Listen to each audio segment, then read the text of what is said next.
আচ্ছা, তোমার জীবনটা কি বেশি বিষাদময় আমার মতো? সবসময় কান্না করো, সবসময় আল্লাহর কাছে দোয়া করতে থাকো যে আল্লাহ তুমি আমাকে তুলে নাও, আমাকে আল্লাহর ভালো লাগে না এই জন্য। আচ্ছা, তোমার কি রাত্রে হলে কি এরকম মনে হয় যে কি দুনিয়া, কি জগৎ, কি অবস্থা, আমার কিচ্ছু ভালো লাগে না, খাইতে ভালো লাগে না, পড়তে ভালো লাগে না, ঘুমাইতে ভালো লাগে না, প্রিয় মানুষদের সাথে কথা বলতে ভালো লাগে না, কিচ্ছু ভালো লাগে না?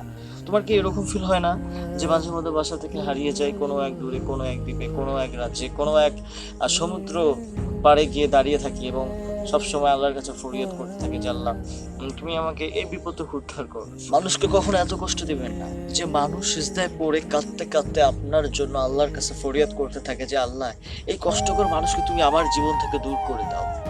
মানুষকে ভালোবাসতে শিখুন, মানুষকে পাশে রাখতে শিখুন, কাউকে কখনো ইগনোরেন্স করেন। কেন জানেন? আজকে আপনি যারা ইগনোরেন্স করবেন সে কখনো না কখনো ঘুরে ফিরে এসে আপনাকে ইগনোরেন্স করার একটি রাস্তা খুঁজে বের করবে।